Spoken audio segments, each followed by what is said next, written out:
ازيكم، اخباركم ايه؟ يا رب تكونوا بالف خير، واهلا بيكم في فيديو جديد وشقة جديدة. بصوا بقى القمر اللي هتشوفوه النهارده، مش هتتخيلوا التفاصيل. مش هتكلم في الاول عشان اسيبها لكم مفاجأة. اول الشقة دي حطوا لنا لايك قمر للشقة القمر دي. لأول مرة يشوفنا في القناة يا ريت تشترك معانا، تستفيدوا جدا من الأفكار اللي بقدمها والديكورات. لو عروسة بتجهزي أو ست بيت بيجددي بيتك، كل فيديو تخرجوا منه بفكرة مختلفة. شقة النهارده بإذن الله للشركة الهندسية إبداع للتشطيب والديكورات، والشركة دي أنا عرضت لكم أكتر من شغل ليها وعجبكم. أنا شخصيا بيعجبني طريقتهم في التفكير في التصميم، في البساطة اللي بيعملوا بقى أي شقة. بصوا الشقة هنا مفيش فيها جبسون بورد غير 100 ستارة فقط، والإضاءة اللي حضراتكم شايفينها الرائعة دي سيمبل قوي. بصوا الجمال. بيعتمد هو كمان على البديل الرخام. بصوا اللي ورا شاشة التلفزيون. الشقة طبعا لسه لها حاجات بتتفرش، بس بصوا طبعا الشقة مساحتها بسم الله ما شاء الله، اللهم بارك. دعوة حلوة من قلوبنا لأصحاب البيت، مساحة رائعة. فطبعا هو مقسم المساحة بشكل هتستغربوه جدا من المساحة، والدخول الأوض جوه بعضها كده بشكل مختلف. بصوا كمان البرائع والستائر قد ايه سيمبل. أنتريه مختلف، الألوان السجاد هادية، السيراميك. دايما بقول إن السيراميك الفاتح والحيطان الفاتحة بتدي روح تاني لأي مكان. وهنا طبعا مش محتاج بيعمل فاتح عشان يوسع المكان، بس الفاتح أشيك أرقى. بصوا ما تتوهوش مني بقى، ركزوا معايا. احنا كده خدنا ريسبشن كامل كبير أهو، وهندخل دلوقتي. ادي بصوا هندخل، دي مش اوض. بصوا كده داخلين على ايه؟ ده الحمام. بصوا مساحة الحمام، حوض منفصل لو حد مثلا عندك ضيوف عاوز يغسل ايده او يبقى بعيد عن الحمام. ده الحمام اهو. ده حمام تاني برضو فيه حوض. وبصوا شكل الحمام.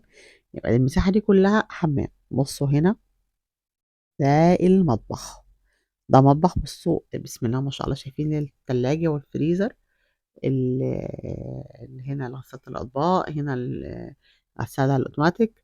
هنخرج من المطبخ، في سفرة. دي كلها أوضة المطبخ، دي سفرة عشان يبقى في أكل جوه المطبخ بعيد كمان عن بخار المطبخ. ودي أوضة بقى زيادة، بقى أوضة خزين. يعني لو شفتوا في فيديوهات كتير أنا قدمتها قبل كده، ولو حابين أعرض لكم في ناس كتير أجانب بيقفلوا دويك خزين بشكل شيك أوي راقي. ده أنتريه مودرن تاني، قاعدة تانية. قلت لحضراتكم كنا هنشوف هنا أكتر من أنتريه، أكتر من مطبخ، أكتر من حمام، أكتر من أوضة نوم، والمساحة بقى رائعة. شايفين بقى الجمال. شابوه بجد شركة إبداع للتشطيب والديكور على التفاصيل اللي هما بيعملوها. هنا دي أوضة نوم، دي مش الأوضة الماستر، دي أوضة أطفال. بصوا هندخل معاه فين؟ معاه فين؟ كنتوا معاه. ده الحمام. ده الحمام بتاع أوضة الأطفال، تشطيبه وشكله تمام. ودي الأوضة طبعا لسه فيه فرش بقى، التفاصيل النهائية، اللمسة الأخيرة يعني. شوف فكرة الأوضة. بص كمان كل الأبواب متكلفة جدا وتحفة. دي أوضة تانية، أوضة شبابي، يعني أوضة ولاد، أوضة أطفال، أوضة فرداني تانية. بصوا برضو الليد اللي في الجبسون بورد، والتفاصيل السيمبل قوي اللي فعلا راقية. كمان مرة بلاش يا بنات شغل الجبسون بورد الكتير، مكلف في الفاضي ومزعج وشكله مش شيك خالص. ده سرير تاني جوه الأوضة. بصوا يعني الأوضة إيه، لو مثلا بنت وولد أو تقدري يقعدوا في أوضة واحدة، لأن كله جزء منفصل عن التاني. الأوضة مساحتها رائعة طبعا. ما تهوش مني. ده حمام تالت أهو. نعد مع بعض كده الحمام، وهنا غسالة اوتوماتيك تانية.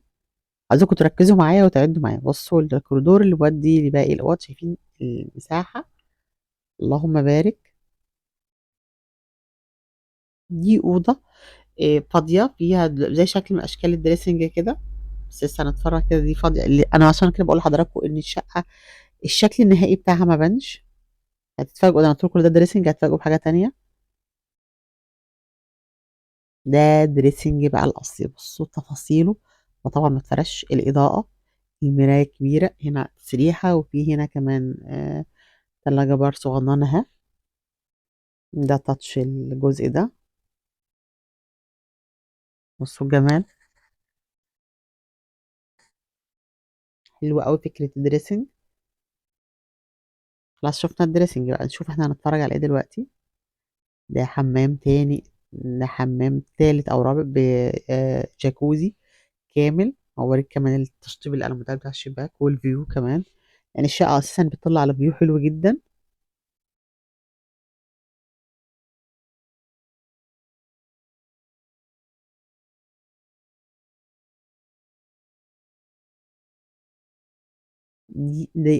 ده الحمام اللي في الأوضة الماستر، ده أنتريه جنب الحمام، بس ده الأنتريه كمان جوّه الأوضة، يعني ده الأنتريه جوّه الأوضة، بصوا للسقف وجمال السقف، اعملوا الشكل ده يا بنات بلاش الحاجات اللي فيها gypsum board كتير.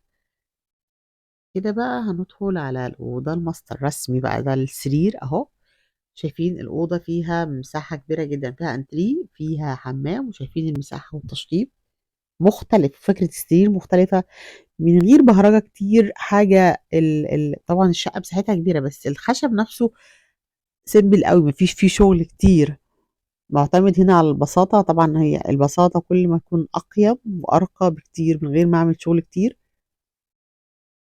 خرجنا خلاص من الأوضة الماستر، وشوفوا بقى الreception، بصوا الجمال، بصوا الgypsum board، بصوا لده، هندخل بقى شقة تانية برضه آمم إبداع.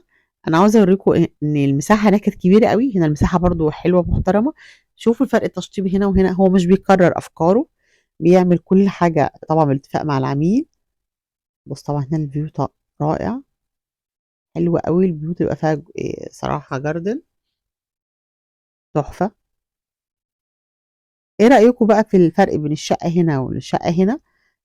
التشطيب، الأفكار، أنا حبيت أعرض الاتنين في فيديو واحد علشان نعرف إن هو قد إيه مش بيكرر نفسه، بيعمل حاجة مختلفة لكل عميل بتحسي إن ذوقك فيها. هنا بقى المطبخ عاجبني أوي تقسيمة المطبخ، ألوانه كمان مختلفة، لأ المطبخ أهو، وطبعًا لسه ما كملش، وعاجبني فكرة النيش اللي جوه المطبخ، حلوة أوي.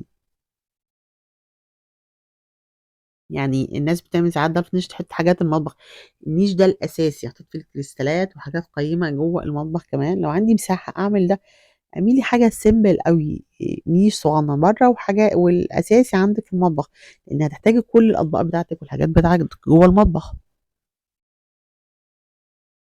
ده الشكل أهو بتاع المطبخ، دي هنا dressing، بُصّوا الdressing هنا مختلف إزاي، أهو جزء أهو، وجزء تاني مقفول، ودي الأوضة الرئيسية. هاستنى تعليقاتكم الجميلة، وباشكر كل الناس الحلوة اللي بجد بتكتب تعليقات جميلة، شكرًا لهم من كل قلبي، تعليقاتكم بتدّينا دفعة لقدّام نكمّل ونجيب أكتر حاجة حلوة عشان تناسب ذوق حضراتكم. أتمنى لحضراتكم مشاهدة ممتعة، وتكونوا استفدتوا من الفيديو بتاع النهارده، أشوفكم إن شاء الله في فيديو جديد وشقة جديدة وعروسة جديدة، مشاهدة ممتعة بإذن الله، ونقول السلام عليكم ورحمة الله وبركاته.